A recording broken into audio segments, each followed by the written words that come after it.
Okay. We're good. Welcome to Biology Revision. Today we're revising biological molecules, digestion, protein synthesis, and we will also cover some DNA stuff. Before we begin, plant update. Plant update. This is my chili pepper plant. He is growing quite well, to be honest. I didn't realize there's like 2 plants in one. That's pretty cool. 2 big stems. So yeah, this is my chili pepper plant, and I'm going to raise this like a child. I'm going to take care of this plant with my life. I'm freezing cold because I've had my window open for a couple of hours and I'm freezing cold. So I guess we'll get right into things with some general questions. So here is this homework booklet, and it says you will interleave, so visit section 3, 7, 9, 2, 4, 6, 8, and then visit them again in reverse. Keep repeating until they're all complete. So she's wanting us to do this in multiple sections, not go across it chronologically. Answer 2 questions per day and self-review your answers using the mark scheme. Extend and research and revisit a concept/topic you find difficult as indicated by your self-review. And bring the booklet into class to show me. Okay. So this is a massive booklet, like a gigantic booklet. And the first topic is monomers and polymers, which is just great.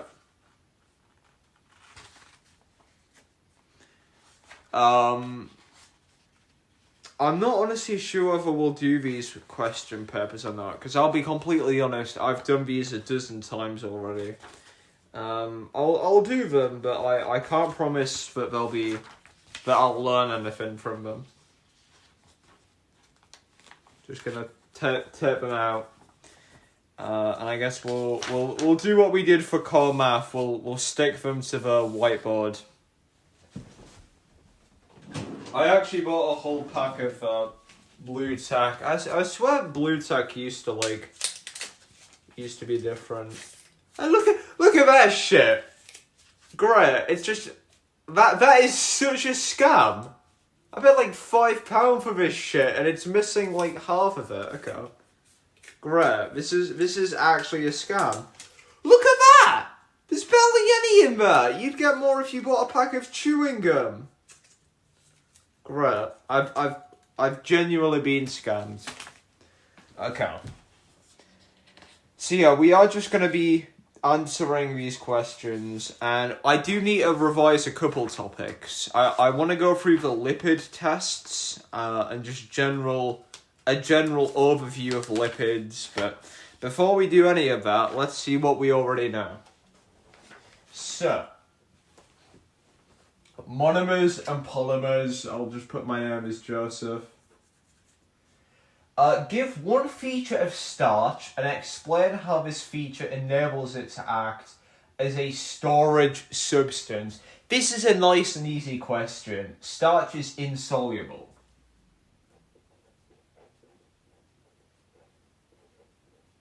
Starch is insoluble. So what that means is it will not affect the water potential of the cell that it's in, I guess. I guess you could also put like no net osmosis.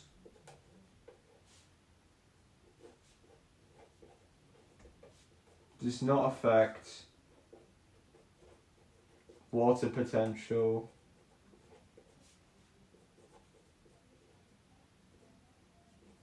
of cells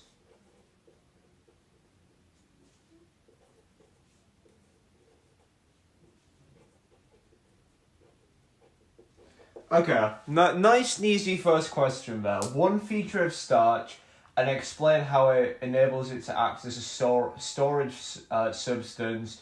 Starch is insoluble. which means it does not affect the water potential of cells, meaning there's no net osmosis. Now it's asking us for a part of a cellulose molecule. Now cellulose is made out of beta-glucose,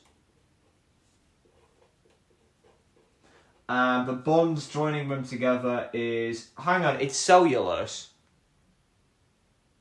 Is cellulose joined by, it's glycosidic bonds, but there's also cross-linking hydrogen bonds.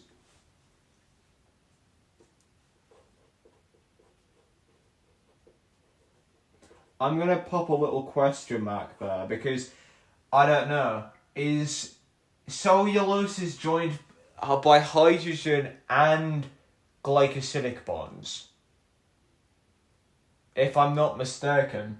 The structure of cellulose is related to its function in plant cell walls. Explain how. So it's long and unbranched.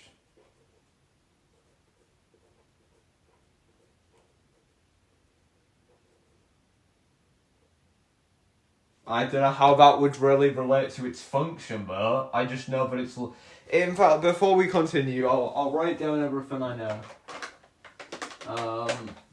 about cellulose. So cellulose is made out of beta-glucose. It's long, unbranched, and then it's joined... Different rows are joined together by hydrogen bonds, which form cross-links and form strong microfibers. That's all I know. So, long and unbranched chains of beta-glucose are held together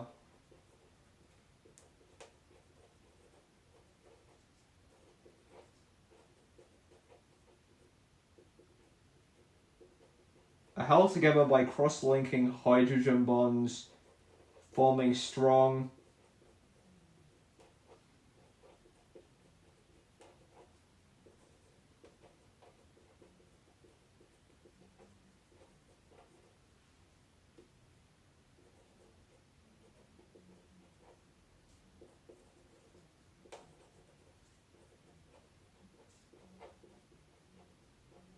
There we go.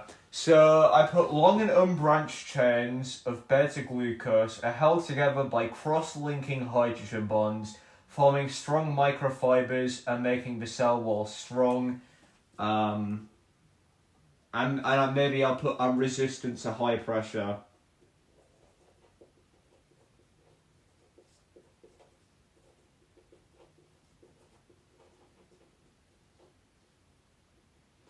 Because obviously, plant cell cellulose is, its whole purpose is to act as a molecule for not storage, but it's I guess a protection-esque molecule. Like it's there for, you know, it's there to I guess support it, to support the structure. I guess I could put that as well.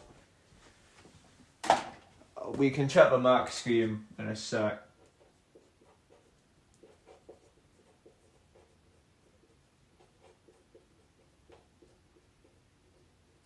Okay. So,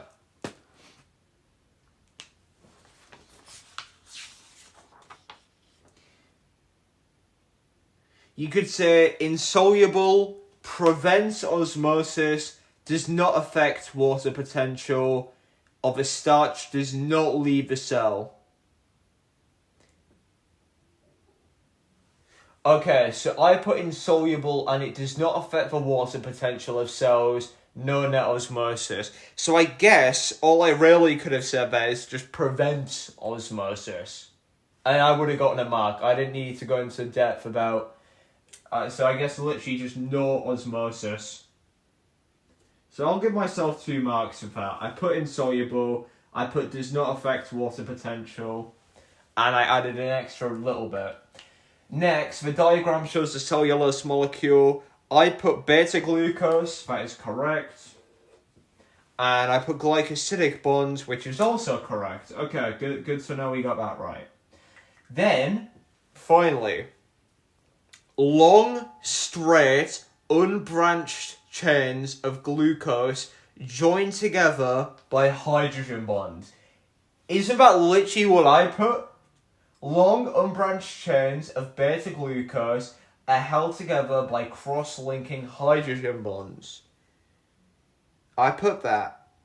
And then I put form microfibers which provide rigidity, strength, and support. And there I put strong microfibers making the cell wall strong, and it gave an example here of prevents bursting. I put resistant to high pressure. I guess I could have really just put making the cell wall strong and supporting.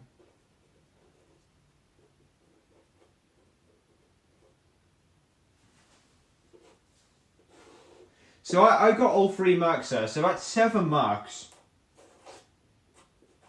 7 out of 7 right there. Very nice. Okay. Nice and easy. So yeah, starch insoluble, so it doesn't affect the water potential. Other features of starch is obviously amylose? Is the spiral. So it's compact and tightly packed.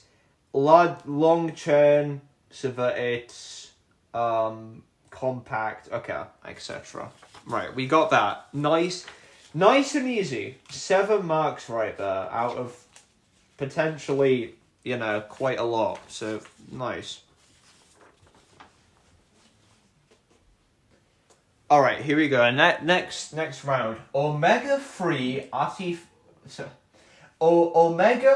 fatty acids are unsaturated. All right. I'm going to draw a quick diagram to remember this. Good way to remember it is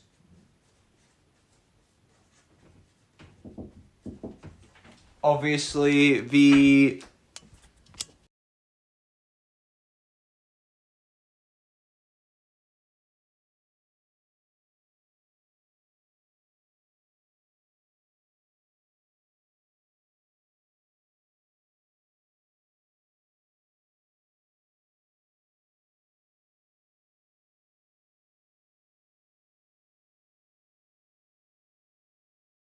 Right, you guys, I just got a package. So we're going to quickly divert from talking about, omega-3 unsaturated fatty acids to quickly talk about this.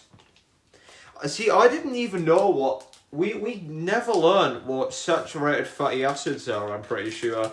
I had to go out and learn this myself. But it's actually one of the easiest things in biology. Ooh, kind of bad quality, but come on.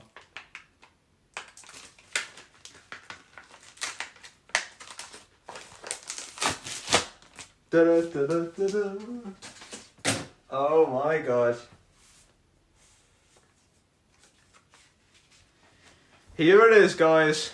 The Minecraft Combat Handbook. Oh, this is so nostalgic. Oh, that's someone else's name in. Piss off.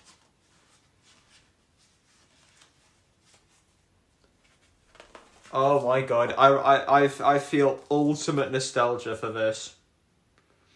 Diamond Sword, all of the stats before Netherite. The leather recipe, oh my god, I remember looking at these. Yes, TNT. Oh my god, I'm so sorry, guys. I'm doing what's called reading. With a skeleton of a zombie pigman. Dude, try and get yourself in a 2-block space. Don't get too close to the wither skeleton. Don't set a witch on fire. Don't look directly at an enderman. Don't get stuck in a long corridor.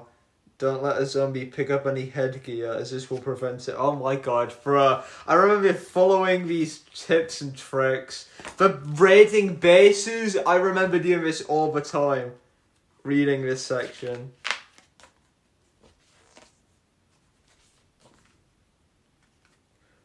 Yes, this is actual peak nostalgia. How to make a TNT cannon. The exploding tree trap. This was like...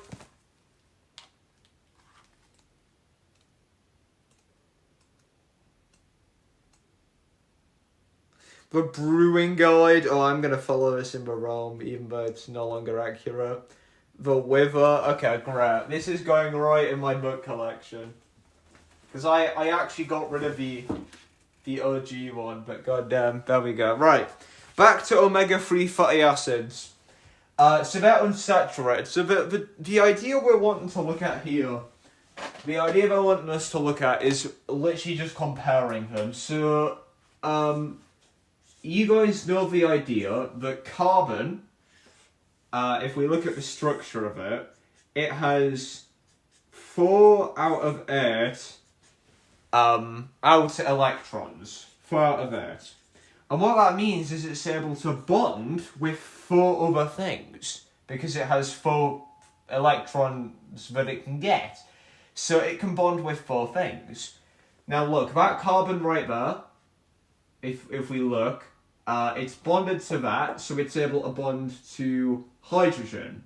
However, if you add double bonds, it is no longer able to bond to hydrogen, and that's the difference.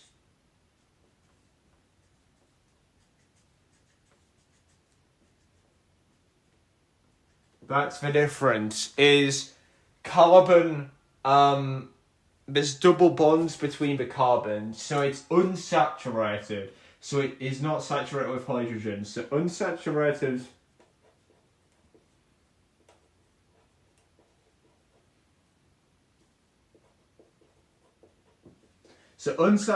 fatty acids contain double bonds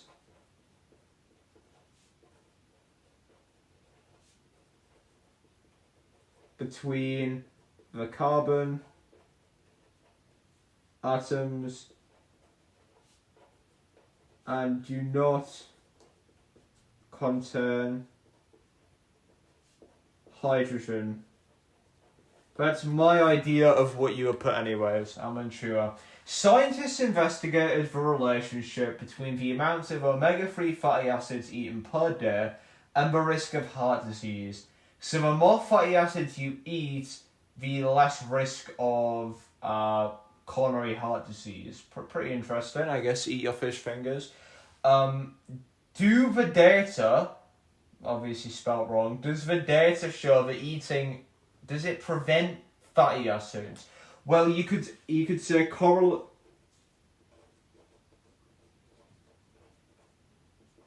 correlation does not imply causation.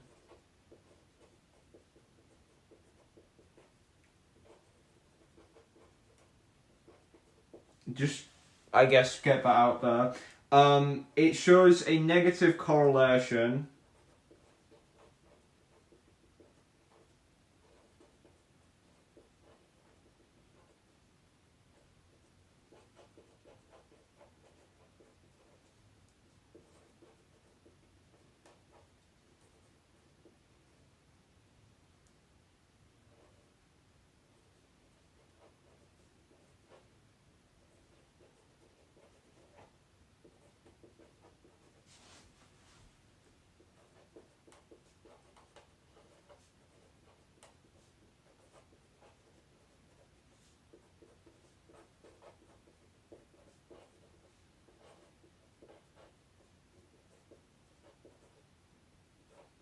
Okay, so for that one I put correlation does not imply causation, but I said there's a negative correlation. It suggests that eating more omega-3 reduces the risk, but does not prevent it, because there's still a risk. If you look there, at 0.24, you have a 0.5% chance of getting it compared to a 1.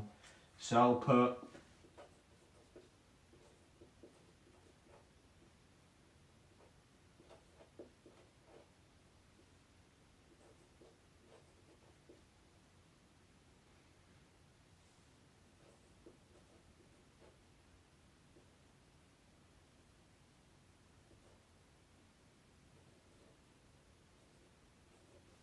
Okay, so that one a bit scuffed, to be honest. I don't really know too much of what to put there.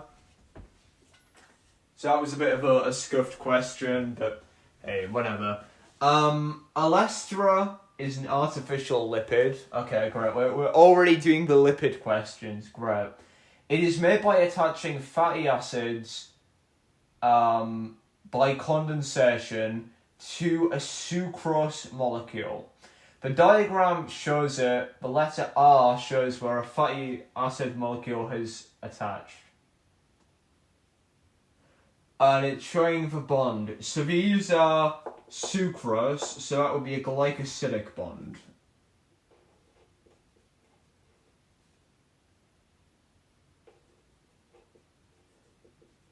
A triglyceride does not contain sucrose or bond X. Give one other way in which the structure of triglyceride is different to alestra.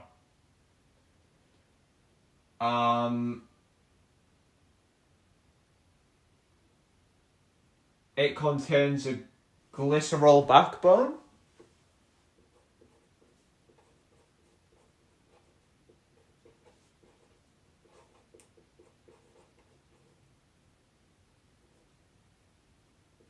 And starting with separate molecules of glucose, fructose, and fatty acids, how many molecules of water will be produced? Oh. Starting with separate molecules of glucose, fructose, and fatty acids. So this is the whole bond. This one I feel like I'm going to have to just improv because I don't know. You go OH, so that's one.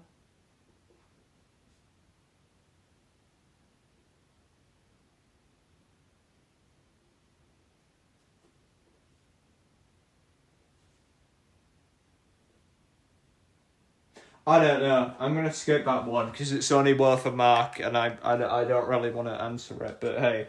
Okay, so in question 2. Omega fatty acids are unsaturated. What is an unsaturated fatty acid? It says double bonds between the carbon.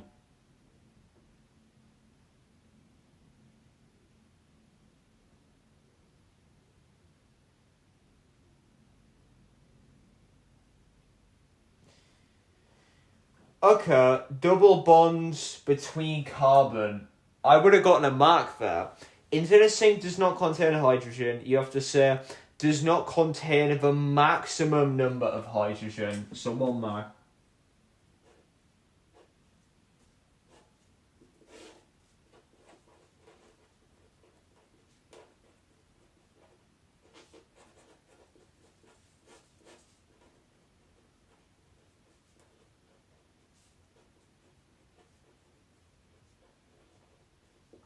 Does not contain max number of hydrogen. Okay, great. 1 mark. Scientists investigate the relationship. So what does it say? Correlation does not mean causation. It shows a lower risk, not outright prevention. Yeah, that's what I said. But it shows a negative correlation. There may be another factor given. I did not put that. But I feel like I would have gotten at least 2 marks there. I'm going to put 3, but I'll just put to confirm. This one, the bond is a glycosidic bond.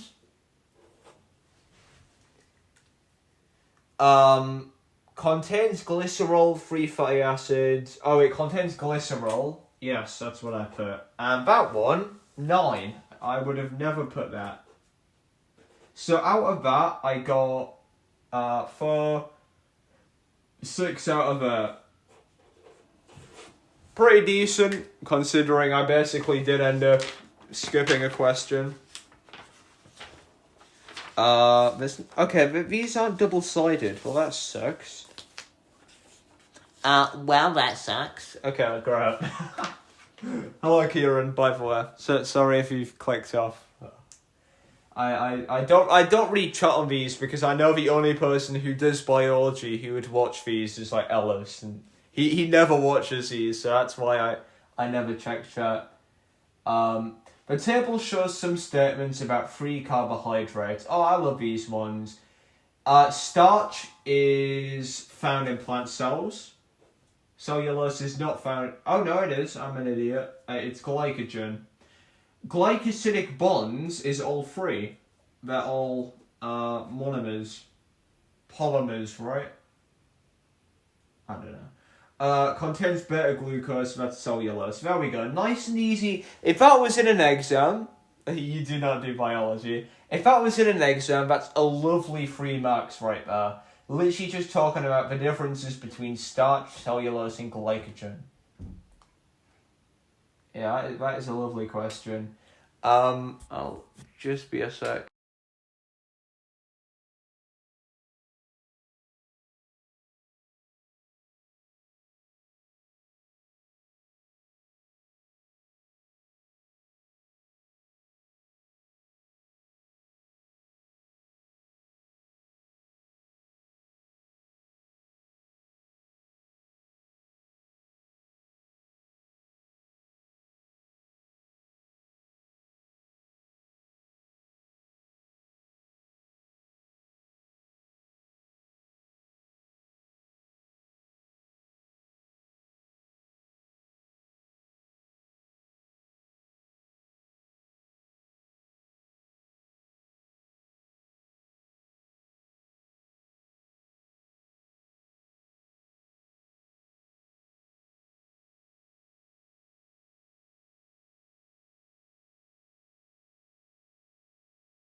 I had it turned off.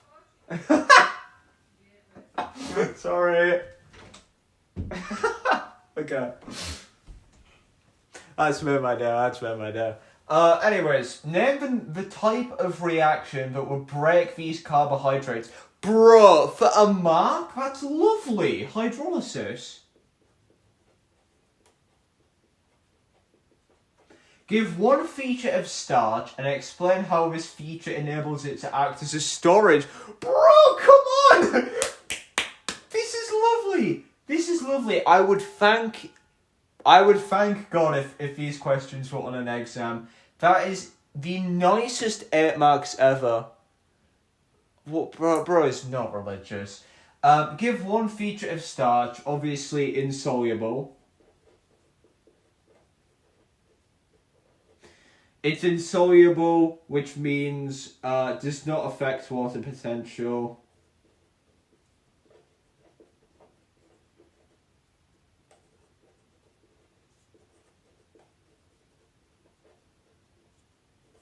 Prevent osmosis. Final question is calculating the length. Okay, I'm going to use my Mickey Mouse ruler. Dude, these questions are lovely. If these were in an exam, I would thank God. That is, what, maybe 1.5 centimeters?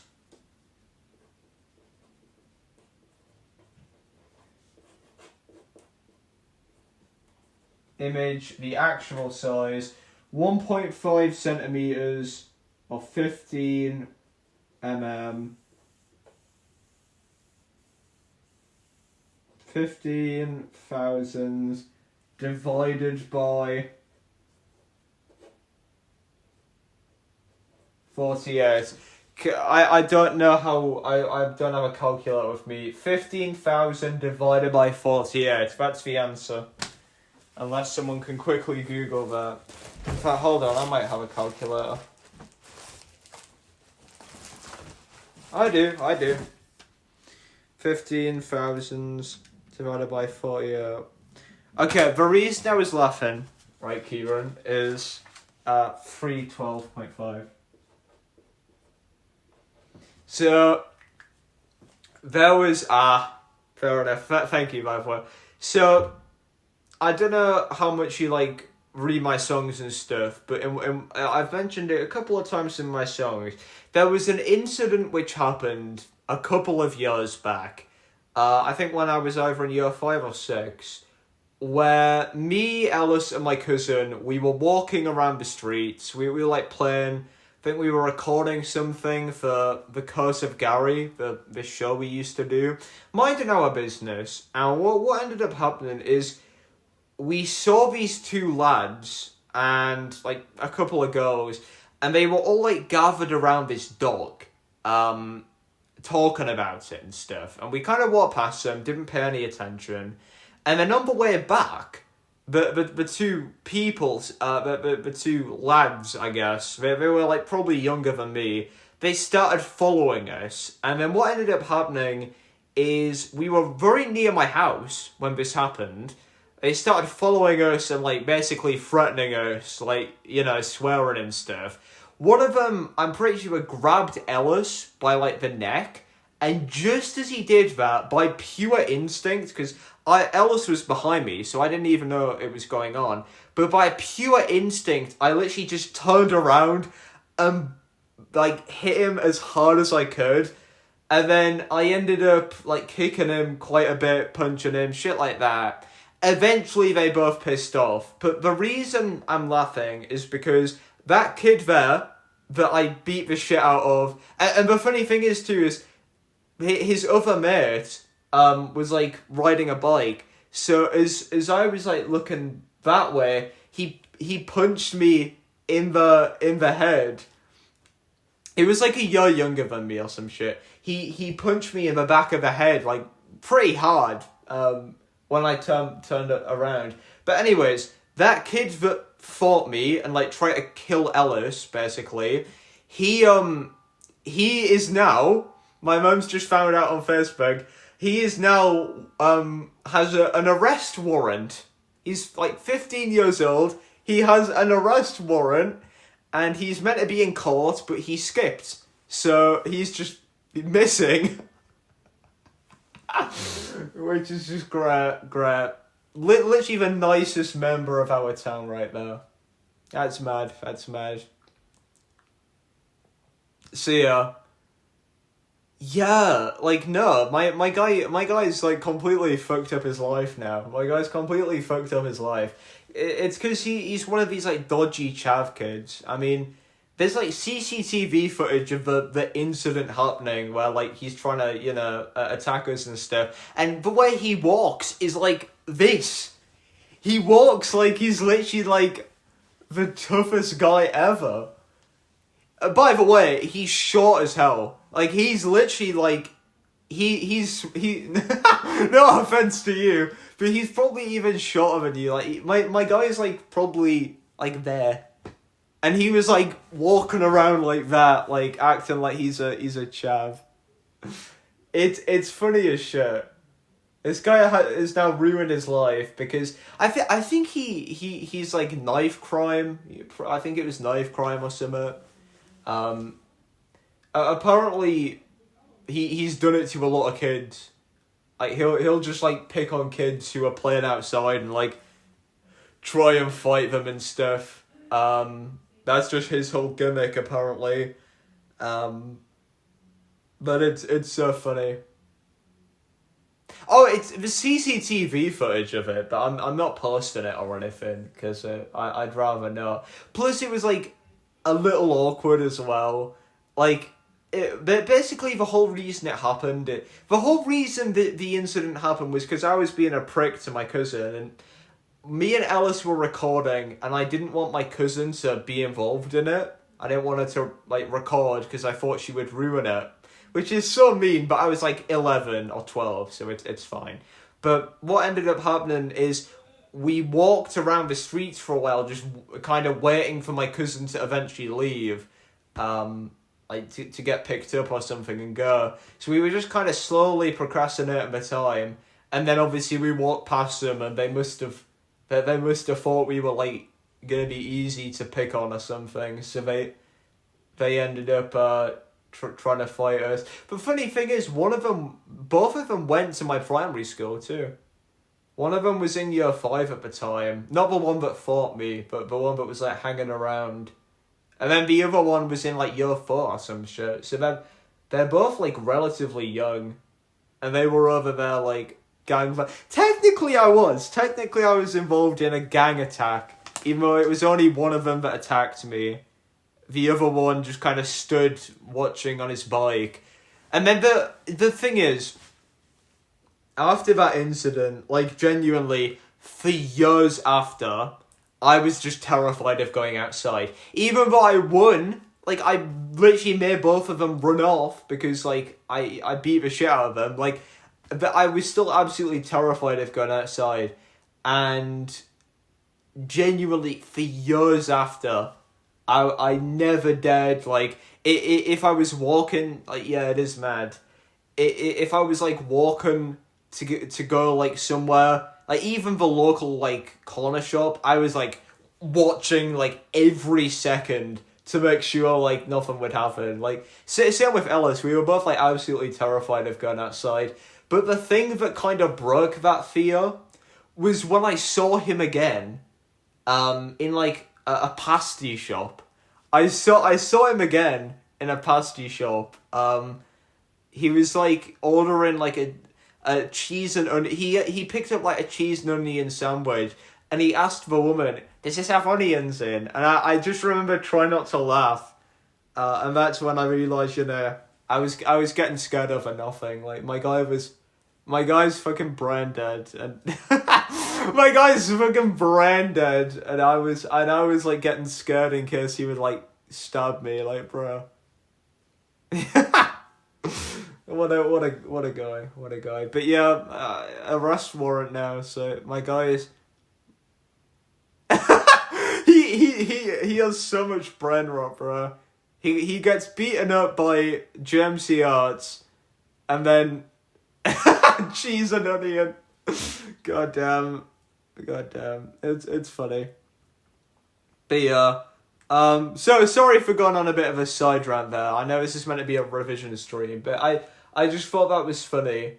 You know, how years ago I was absolutely terrified of that kid, and I you know, me and Ellis were both like, never go outside in fear of him, and now my guy's literally, like, running from the police, like, bro. God damn. Bro, listen to too much Gleason on Genius.com. He listened to Breaking Bad one too many times. Right, let's go check these questions. Found in plant cells. Correct. I've got this one right. I know I have. Easy 3 marks. Hydrolysis reaction. Very nice. 1 mark. Insoluble, does not affect water potential. No osmotic effect, does not affect water potential. Okay. Nice. Oh god. And then the final one, 3.12. Oh, I got that one wrong. What I'm going to assume is that the paper shrunk wrong, because this is like a photocopy. I'm going to assume that the paper shrunk, and that's why it's different. Yeah, I think I would have gotten that right, because you can see there's a little bar there. I'm assuming the paper shrunk down, so I would have gotten that right if it was to scale. So there you go, 8 out of 8. Genuinely, in an exam, that would be beautiful if it came up. There is not a single question that would have worried me there. The only one that might have been an issue is if it talked about insolubility and it actually give another feature of starch. I guess another feature of starch would be the fact that it's, like, coiled up. Helical? Helical? I don't know how you pronounce it. Helical. Like, a spiral structure. That means that it's compact, and that's all I know. Yeah, helical, so it's compact, tightly packed, and you can fit a lot of it in a small space. There we go. Fit a lot in a knot. That's what I'll put. You can fit a lot in a knot. Okay, starch and protein are biologically important polymers. Explain what is meant by a polymer. Interesting. Nice question. Polymer is a large molecule comprised of smaller repeating subunits.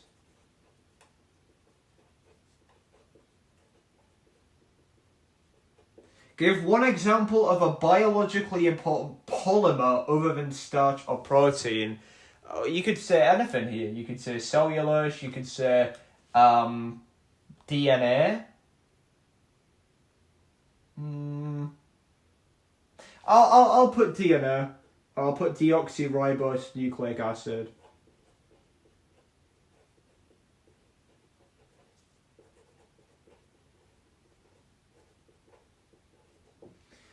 In an investigation, the enzyme amylase, okay, important, remember, enzymes are proteins.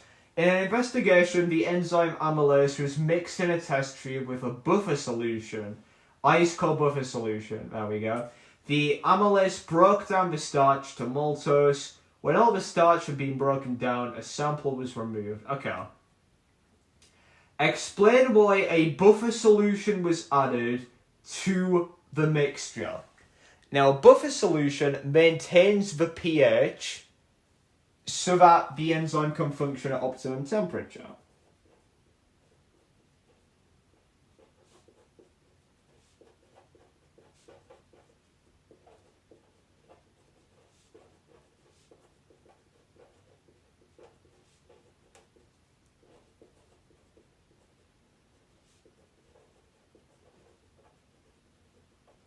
Nice and easy. What colour would you expect the sample to go when tested with bio-rare reagents? It would go purple because it's a protein. Amylase is an enzyme.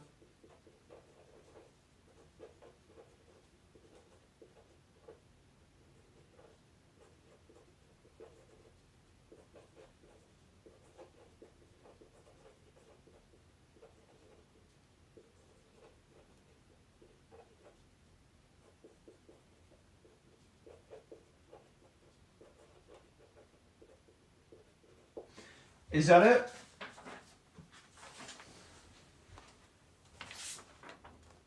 Wow, that was it. Nice and easy. Nice and easy. Made $1 million, another $1 million, you a bitch. How long have we... Okay, we're all... It's been 45 minutes. The thing wanted us to finish this in 45 minutes. Shit. Okay, here we go. What is a polymer? I put a large molecule. Don't know whether it would allow large. It's a molecule made up of similar molecules / subunits. Okay, so a molecule comprised of smaller repeating subunit. I think that's deserving of a mark. No, I think that makes sense. Give one example of a I'm gonna raise the thing. I'm too tall. One example of a biologically important polymer other than starch or protein. Cellulose, glycogen, nucleic acid, DNA or RNA. Okay, so I could have put DNA. I didn't need to put deoxyribose nucleic acid. What does a buffer solution do? It keeps the pH constant. A change in pH will slow the rate of reaction. / optimum for reaction. I put optimum. Shit! I put optimum temperature! Only one mark. In optimum conditions. Only one mark. I fucked up my wording. What colour would you expect it to go? Purple is correct because a protein is present. Amylase is a protein, and you may have needed to say... I went too much into detail there. I put amylase as an enzyme, which is a polypeptide, meaning it will show positive. I guess you could say the enzymes are still present. So I'm going to give myself a mark for that, but...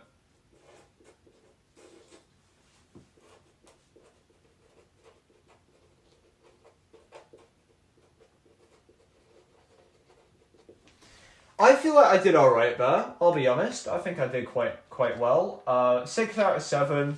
Made a slight typo, but I literally did the biology equivalent of a typo there. That's so embarrassing.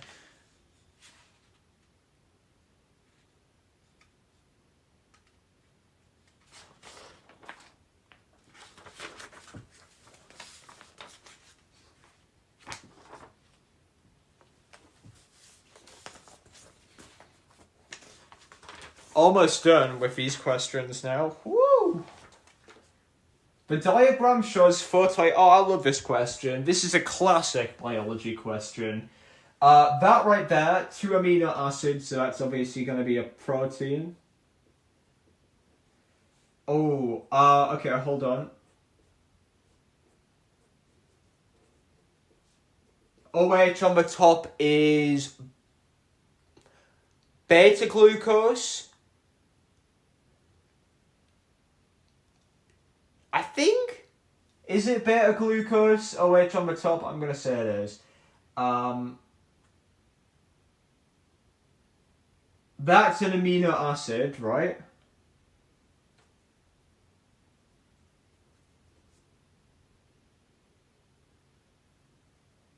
Name the chemical process involved in the formation of linkage B. B is an amino acid. The chemical process involved in linking condensation. That's a very nice non-specific one. Give the letter where it occurs in a triglyceride. Oh. It's not that one. It's not that one. One of these is glycerol. That one is a variable R group, which means it's a protein. It has to be B. Might be broken down by the enzyme amylase. I'm going to go with air.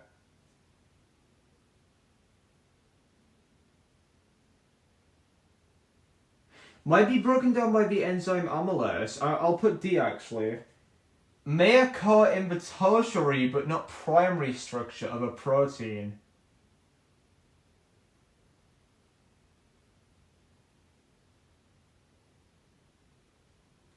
Oh, this is a tricky one. Huh. Hold on, let's reevaluate. That's 2 amino acids joined together.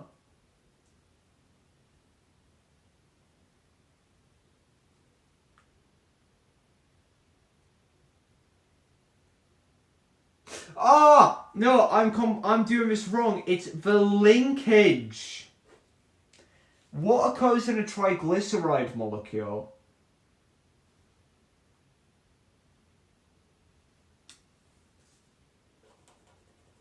That would be...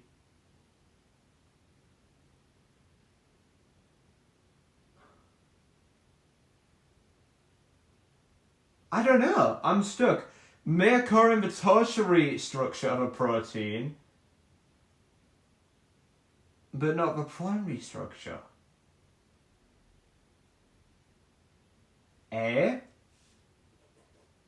That's obviously C. It occurs in a triglyceride molecule.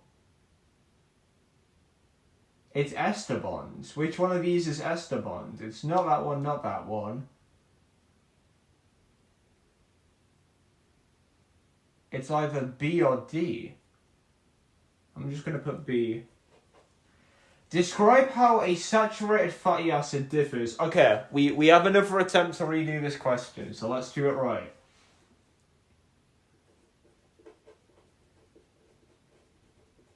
Unsaturated content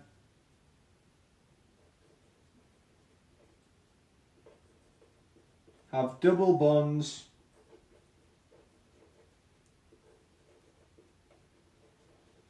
between carbon atoms, meaning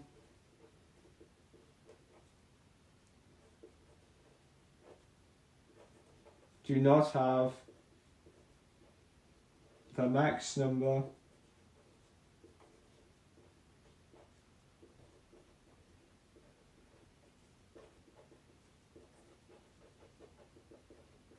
do not have the max number of possible hydrogen atoms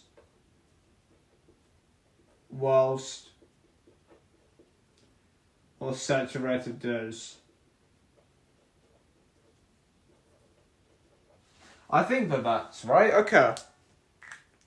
Condensation. Nice and easy 1 mark. This is probably the bit I'm going to get the most stuck on, honestly. DCA. Okay. So I said it was a tie between B and D. It was D. But C and A. Nice. That was a tricky question. Honestly, the diagram questions always seem to be the most challenging. That is obviously, yeah, that is alpha glucose. Because the hydrogen's on the top. That is a tricky question. Okay. Absence of a double bond in the hydrocarbon chain. Absence of a double bond in the hydrocarbon chain. Okay, so I might not have gotten any marks there.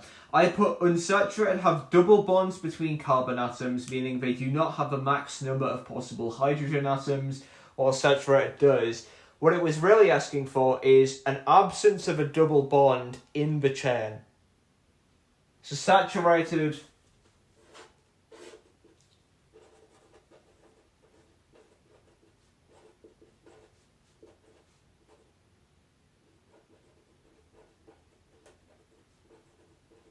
That's quite a chemical-y question. I'm going to give myself a mark, because I did talk about the double bond. I just didn't mention...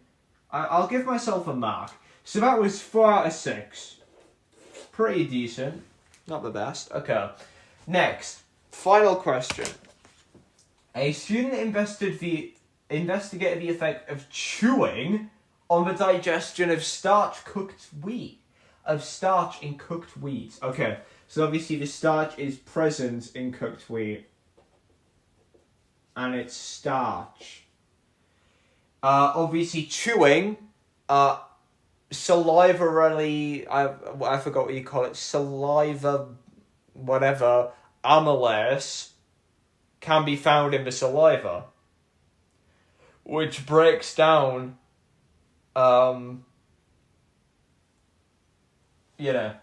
So, volunteers chewed wheat for a set time.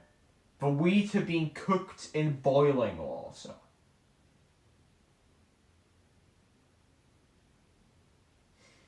This chewed wheat was mixed with water, hydrochloric acid, and a protein-digesting enzyme. So they've chewed the wheat, and it's been in boiling water. It was then mixed with water, hydrochloric acid, and protein-digesting enzyme. A buffer was then added to bring it to 6.0, and pancreatic amylase was added. The mixture was left there for much longer. Samples of the mixture were removed after a certain amount of time. The concentration of reducing sugar was mentioned. Reducing sugar. Control experiments were carried out using cooked wheat that had been chopped up in a blender. What reducing sugar or sugars would you expect to be produced? Okay, so starch is broken up into maltose, if I'm not mistaken.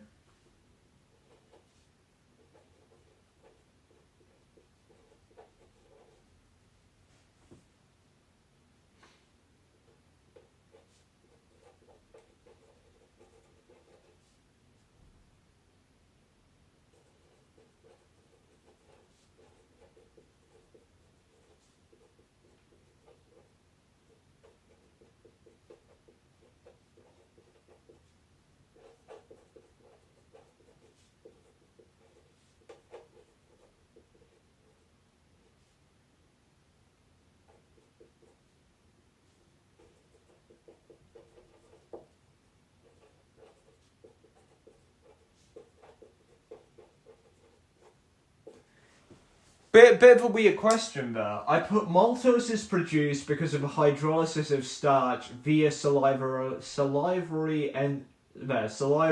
amylase, and then I put in brackets alpha glucose.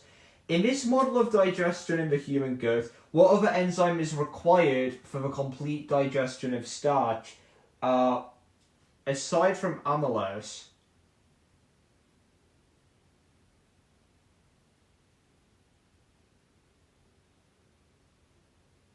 Maltose. What is the purpose where it's mixed with hydrochloric acid and pepsin? Pepsin breaks the polypeptide bonds. But why would you need to break polypeptide bonds?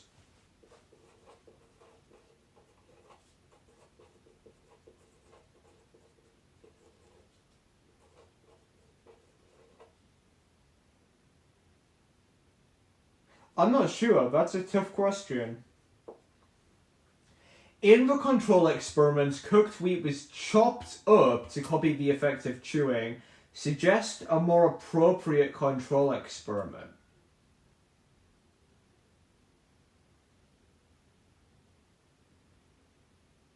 I guess mix it with amylase.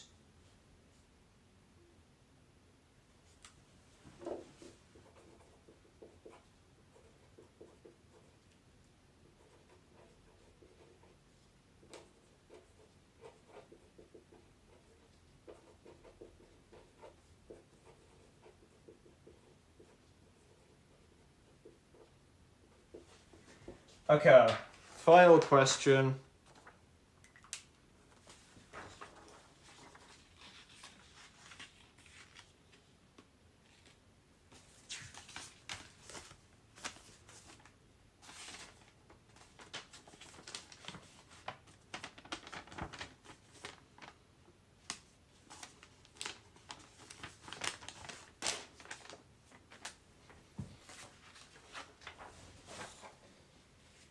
Explain what these results show about the effect of chewing on the digestion of wheat. So, chewing increases the concentration of reducing sugars.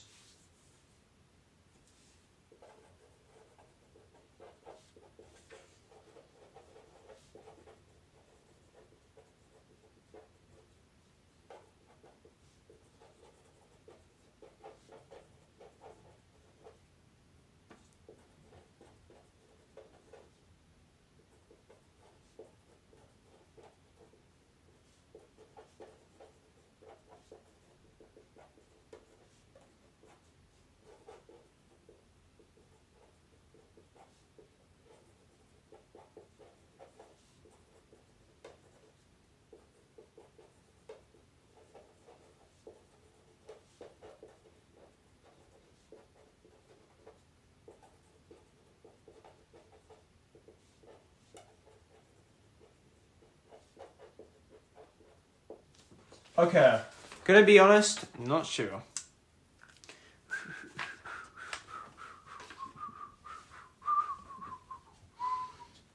Okay.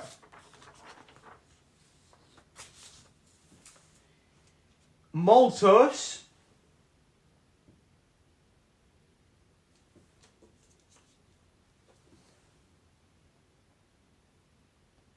salivary enzyme breaks down the starch. Holy shit, that is exactly what I put. Maltase, holy shit. Ah, okay, so the acid and the pepsin mimics the stomach acid.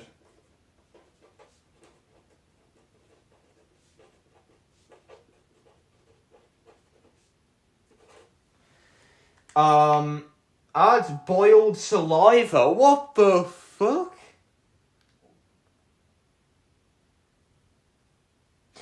Everything's same as experiment, but salivary amylase is denatured. No, I would not have gotten that. And why the fuck would you think that?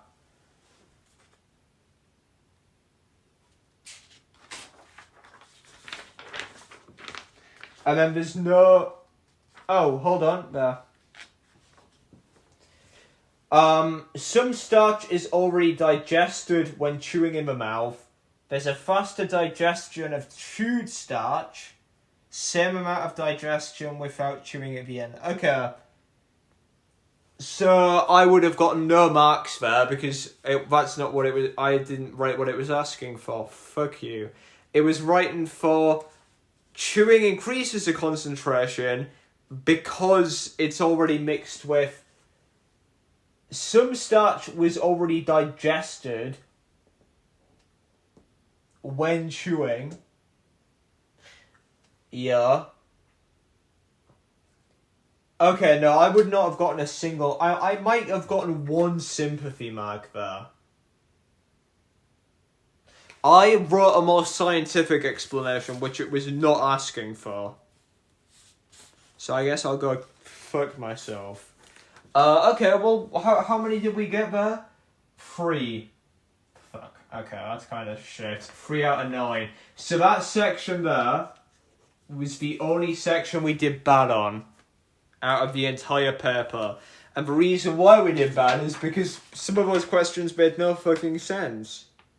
Why would logically the first thing that comes to mind be mixed with boiled saliva? Why the fuck would I think that? Sorry, I'm not a fucking sociopath. Right, how many marks did we get? Because I'm happy with that topic. I feel like there's 1 or 2 things we could have done better, but we did quite well. 7, 6, with 6, plus 8,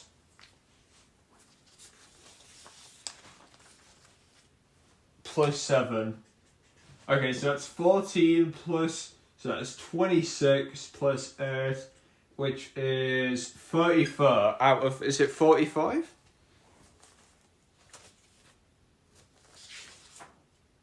Okay. No, honestly, I did kind of worse than I expected there. I got 75%. So I got 3/4 of those questions right.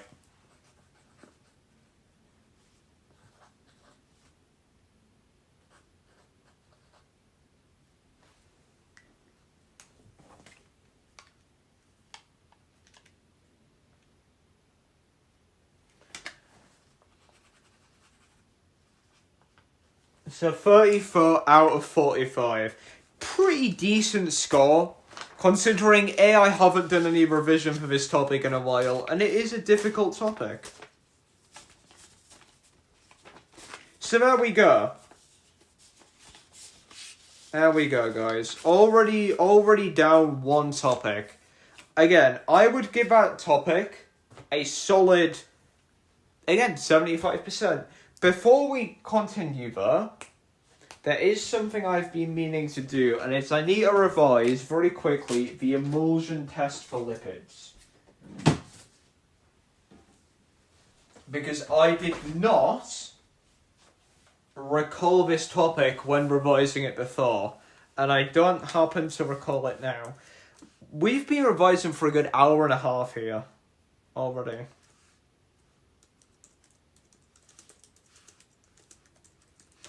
Emulsion test for lipids.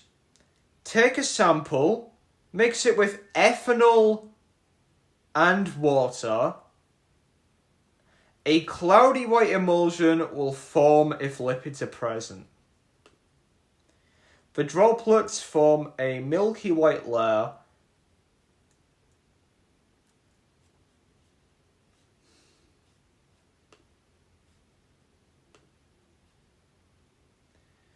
Crush the seed, add ethanol and shake. Okay, so add ethanol and shake, add water and shake. If lipids are present, it will form a milky white emulsion.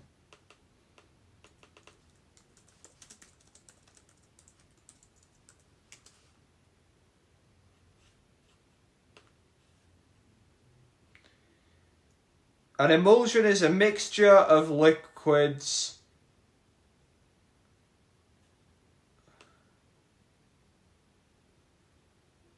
It's tiny droplets of one liquid suspended in another. Okay. So you mix with ethanol, shake, mix with water, shake, and then an emulsion is just one liquid suspended in another. Small droplets of one liquid in another. Nice.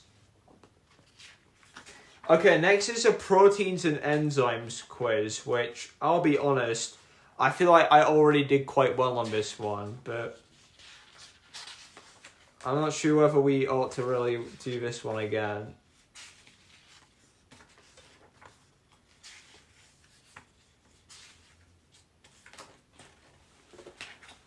It's only like 3 pages. Is it double? It's not even double-sided. Okay. I'm gonna grab a drink and then we'll do it.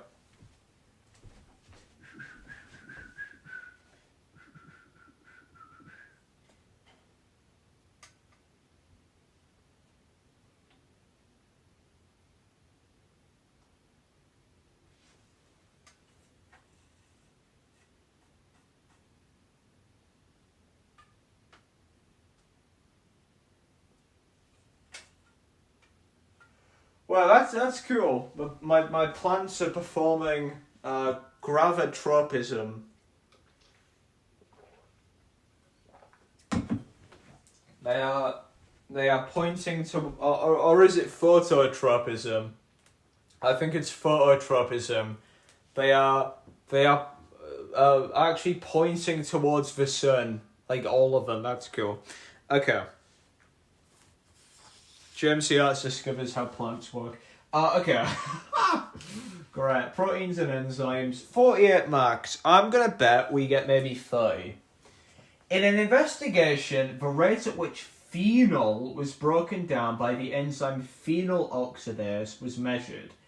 The experiment was repeated with a non-competitive inhibitor.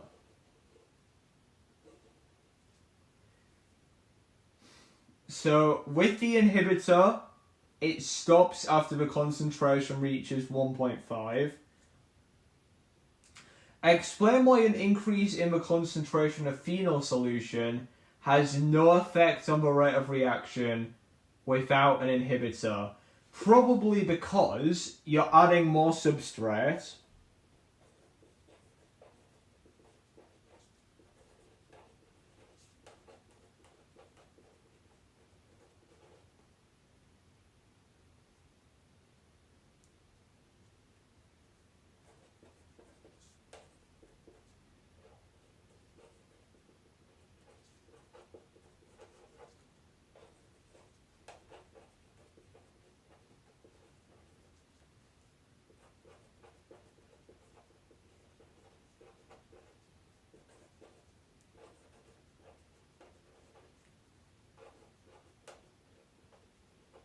There we go. Adding more substrate. So you're adding more substrate, but all active sites are saturated / occupied, so no change occurs. 2 reaction.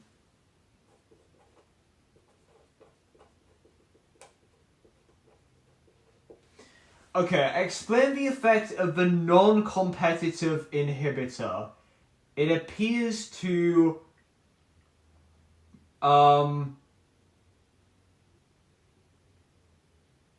reduce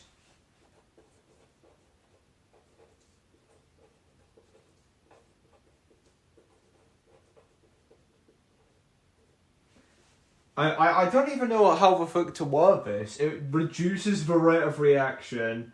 When the concentration reaches 1.5, all active sites are inhibited. So the rate of reaction stays at 6.3.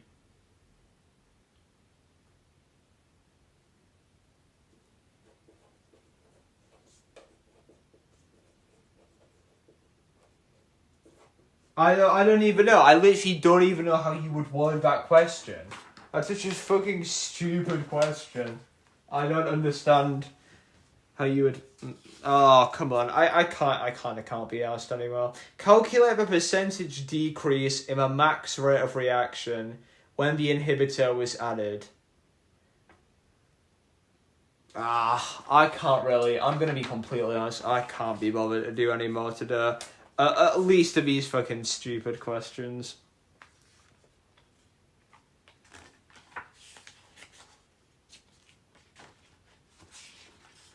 That was like the worst paper we've ever done back when we did it for our mocks. That was one of the... I think everyone ended up getting like a grade C or below. Including myself, which means it sucked balls. DNA and ATP. We've never done this. Oh, hold on. Okay, wait, maybe I'll stay a while. We've never done the quiz on DNA and ATP yet. Never done it. So if we do it now, we'll quickly see if it's good. Okay. So this shows one base pair of a nucleotide. Name part F. That is your pentose sugar. Or your ribose sugar, sorry. No, Jesus, it's deoxyribose.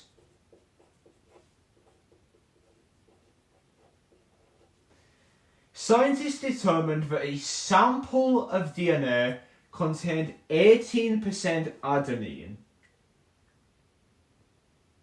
What were the percentages of thymine and guanine?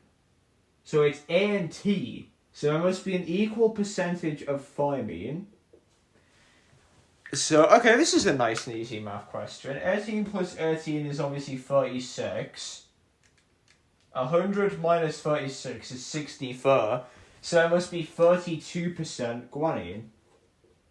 That is a nice math question. During replication, the two strands of a DNA molecule separate, and each acts as a template for the production of a new strand. Name the enzyme shown in figure 2.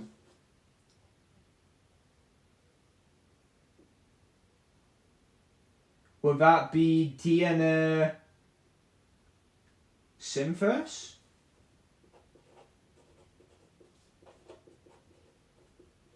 Because helicase is what causes the hydrogen bonds to break. Synthase is what causes the phosphodiester bonds to form between the new base pairs. Oh, a format question. The arrows show directions in which each DNA strand is being produced. Explain why the arrows point in opposite directions.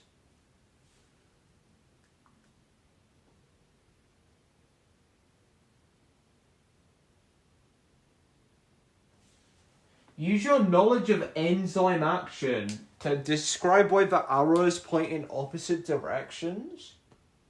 I don't understand.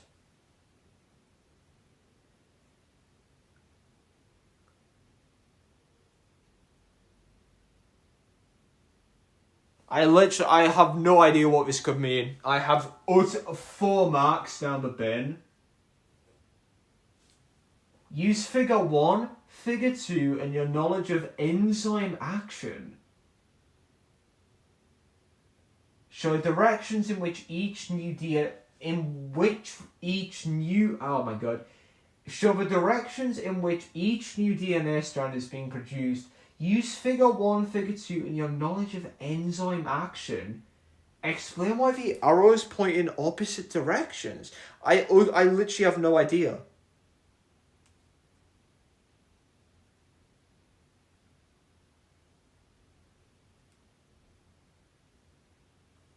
I don't even know how you would start this. I'm clueless.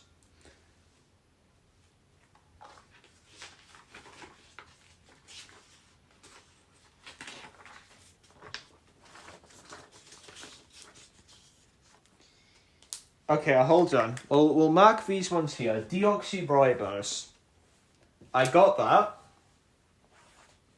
I put thymine 18, yep, so 2 marks.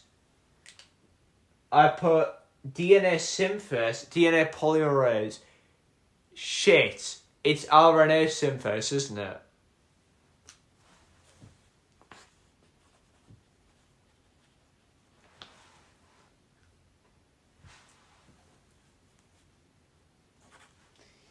Okay.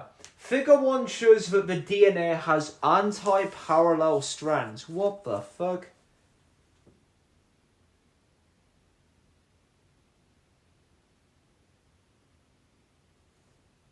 Oh, okay. I would never have put that in my life. Figure 1 shows the shape of a nucleotide is different. Enzymes have active sites with a specific shape. So only substrates with a complementary shape can bind. What? I would never have put this in my life. I genuinely don't know where any of that came from. That makes no sense.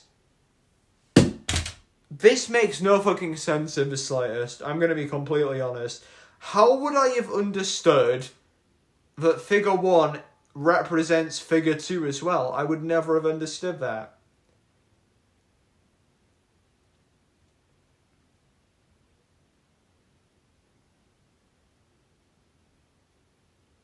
It says the 2 strands of a DNA molecule, not the DNA molecule. Okay, I am done because clearly, I'm not understanding this now. So there you go. We ended up getting 75% in one paper, which was nice.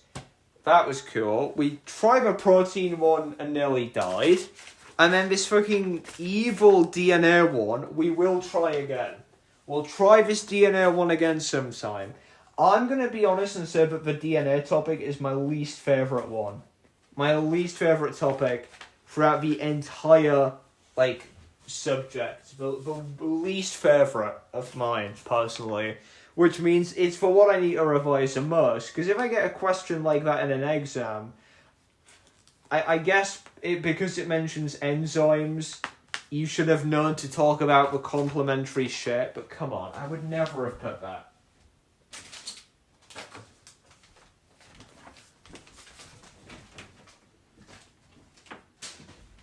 Yeah, I just genuinely piss right off, QA. That is a disgusting question, and I do not need that on my conscience. So I'll give today's revision session a 6 out of 10. We didn't learn much. If anything, all we did was find a bunch of exam questions which were nigh impossible. There were no exam questions there aside from 2 or 3 that I think I genuinely could have improved on. There were no questions there which I think I could have got better on. The only thing I could have got better on was RNG, which sucks.